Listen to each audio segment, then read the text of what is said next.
दोस्तों, हमारी इस दुनिया में कई बार कुछ ऐसा हो जाता है जिसे हम समझ नहीं पाते और कुदरत के ये करिश्मे महान वैज्ञानिक भी नहीं समझा पाते। आज की इस वीडियो में मैं आपको कुछ ऐसी ही चीजें दिखाऊंगा। अगर आपको पता है कि इनमें से कौन सी चीज कैसे होती है तो कमेंट करके जरूर बताइएगा। चलिए अब बढ़ते हैं वीडियो की तरफ। नमस्कार दोस्तों, मैं हूं सूरज और स्वागत है आप सभी का मिस्टीरियस हिंदी में। Selling stones. क्या आपने कभी ऐसे पत्थर के बारे में सुना है जो एक जगह से दूसरे जगह पर ट्रेवल करता हो? नहीं ना। अब आखिर एक पत्थर ऐसा करेगा भी क्यों? वो तो भारी धातु की तरह होते हैं जिसे अगर बाहरी ताकतों से हिलाया नहीं गया तो नहीं हिलते। तो फिर कैलिफोर्निया और नवादा के बीच स्थित डेथ वैली नेशनल पार्क में क्या हो रहा है? दोस्तों, यहाँ पर मौजूद पत्थर रातों रात एक जगह से दूसरी जगह मिट्टी में निशान बनाकर आगे खिसक जाते हैं। इन्हें देखकर ऐसा लगता है जैसे ये बिल्कुल पानी में चलने वाली नाव की तरह मिट्टी पर तैर रहे हों। पहली बार करीब 100 साल पहले साइंटिस्ट्स ने इस अनोखी चीज को नोटिस किया था। तब से लेकर अब तक इसके संबंध में कई सारी थ्योरीज दी जा चुकी हैं, जिसमें एलियंस की थ्योरी भी शामिल है। लेकिन सबसे यकीन करने वाली थ्योरी मैग्नेटिज्म की मानी जाती थी, जिसके मुताबिक धरती के मैग्नेटिज्म से पत्थर पर डायरेक्ट असर पड़ रहा था और वो एक जगह से दूसरी जगह हिल रहे थे। लेकिन सन 2014 में जब इन्हें गौर से स्टडी किया गया तब कुछ और ही देखने को मिला। असल में ये पत्थर एक सूखी नदी पर पड़े रहते हैं। रात में ये नदी पानी से भर जाती है और फ्रीज हो जाती है। सुबह होते होते ये पानी पिघल जाता है और फिर से भाप बन जाता है। इस वजह से ये पत्थर बर्फीले नदी पर फिसल कर कुछ फीट आगे बढ़ जाते हैं। फेरी सर्कल्स। नामीबिया का नामीब रेगिस्तान एक बेहद ही रहस्यमय गोलाकार वनस्पतियों का घर है। ये हर थोड़ी दूर पर रेगिस्तान में गोलाकार सा एक शेप बना देते हैं। एक महान मैथमेटिशियन ने इन्हें पोल्का डॉट ड्रेस भी कहा है, जो कि शायद गलत भी नहीं है। इन सर्कल्स का आकार 7 से 49 फीट डायमीटर का हो सकता है। स्थानीय लोगों का मानना है कि इन वनस्पतियों का इस अद्भुत आकार में होना असल में फेरीज का काम है। वहीं कुछ लोग कहते हैं कि ये असल में भगवान के पैरों के निशान हैं। आश्चर्य की बात तो ये है कि ठीक तरह से साइंटिस्ट्स भी नहीं बता पा रहे कि ये पौधे इस तरह का आकार क्यों ले रहे हैं। कुछ खोजकर्ता मानते हैं कि इन्हें प्यासे पौधों ने बनाया है, जो पानी ढूंढने के लिए दूर तक अपनी जड़ों को पहुंचाना चाहते हैं। वहीं कुछ वैज्ञानिक मानते हैं कि ये आकार दीमक की कॉलोनीज बना रही हैं और अपने घर को बड़ा कर रही हैं। Chocolate hills.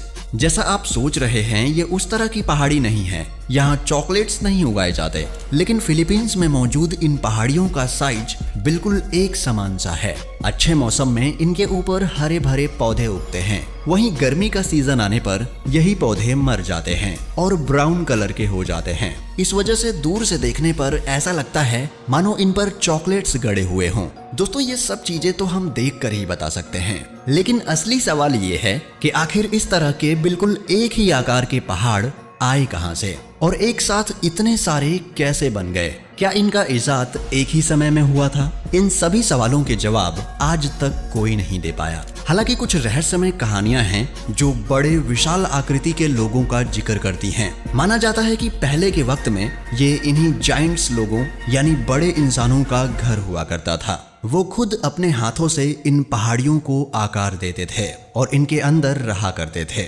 लेकिन ये केवल कहने की बातें हैं, क्योंकि आज तक इस बात का कोई भी सबूत नहीं मिला है। Lake Hillier.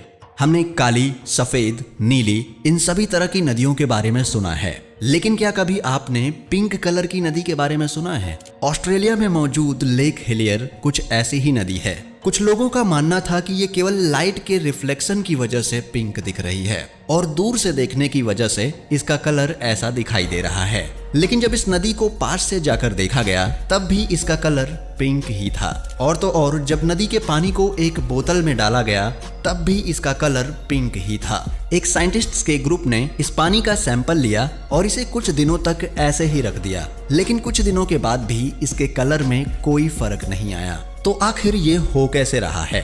बदकिस्मती से किसी को भी इस सवाल का जवाब नहीं मालूम, पर बहुत सारी थियरीज के मुताबिक ये केमिकल रिएक्शन या फिर पानी में मौजूद विभिन्न प्रकार के बैक्टीरियाज की वजह से हो रहा है। Ball lightning.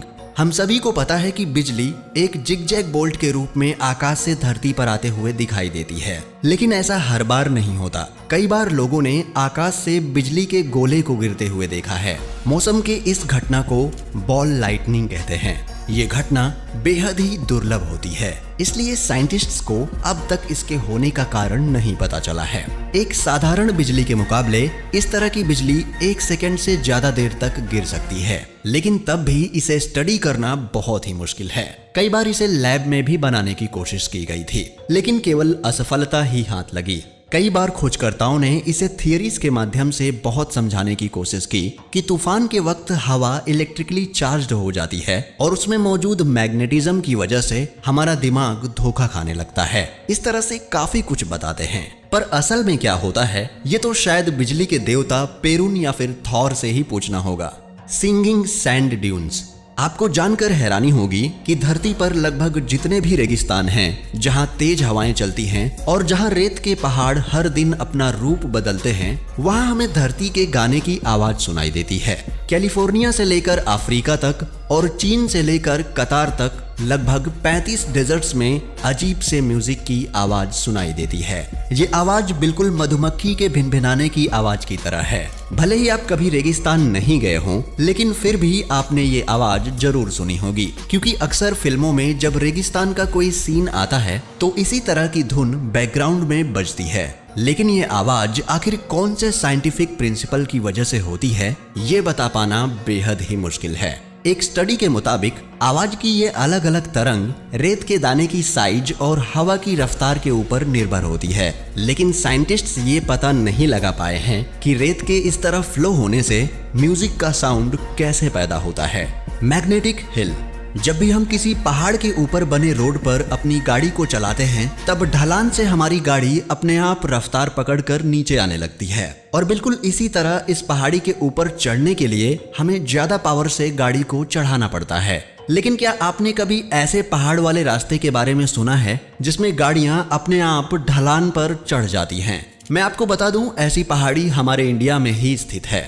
लेह शहर से 30 किलोमीटर की दूरी पर ये छोटा सा रोड है, जहां पर गाड़ी बिना स्टार्ट किए ढलान पर चढ़ जाती है। कार का इंजन बंद होने के बाद भी गाड़ी इस रोड पर 20 किलोमीटर प्रति घंटे की रफ्तार से ढलान पर चढ़ती जाती है। इस अद्भुत रोड को कई और नाम दिए गए हैं, जैसे कि मिस्ट्री हिल और ग्रेविटी हिल। लेकिन आखिर क्यों ये रोड ग्रेविटी के सभी सिद्धांतों को तोड़ रहा है?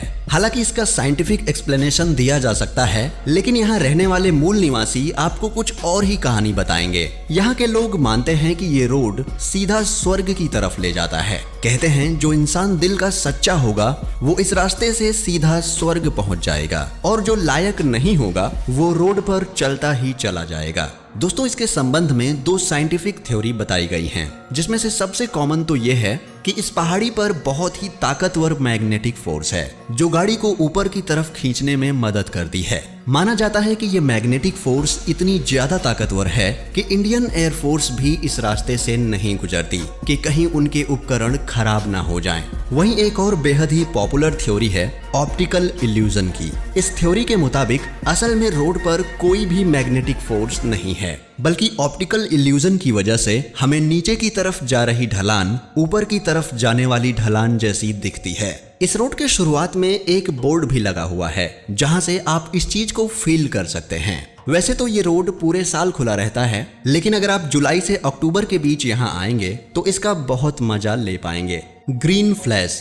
ग्रीन फ्लैश एक बेहद ही अद्भुत कुदरत का करिश्मा है, जो केवल सूर्योदय या सूर्यास्त पर ही दिखाई देता है। इस समय में सिर्फ 1 सेकंड के लिए आपको समुंदर में हरे कलर की लाइट दिखेगी। ये बेहद ही दुर्लभ नजारा है, जिसे देखने के लिए लोग अपनी पूरी जिंदगी इसे ढूंढने में लगा देते हैं। माना जाता है कि जब एक रूह दूसरी दुनिया में जाती है तब हरे कलर की लाइट पैदा होती है, लेकिन ये केवल सूर्य की किरण और धरती के वातावरण के मेल से होने वाला एक प्रकृति का करिश्मा है। दोस्तों, आपको इनमें से कौन सा रहस्य सबसे अच्छा लगा, हमें कमेंट में जरूर बताएं, और ऐसी ही वीडियोस देखते रहने के लिए चैनल को सब्सक्राइब करना ना भूलें। हम मिलेंगे ऐसे ही एक और वीडियो के साथ, तब तक के लिए नमस्कार, जय हिंद।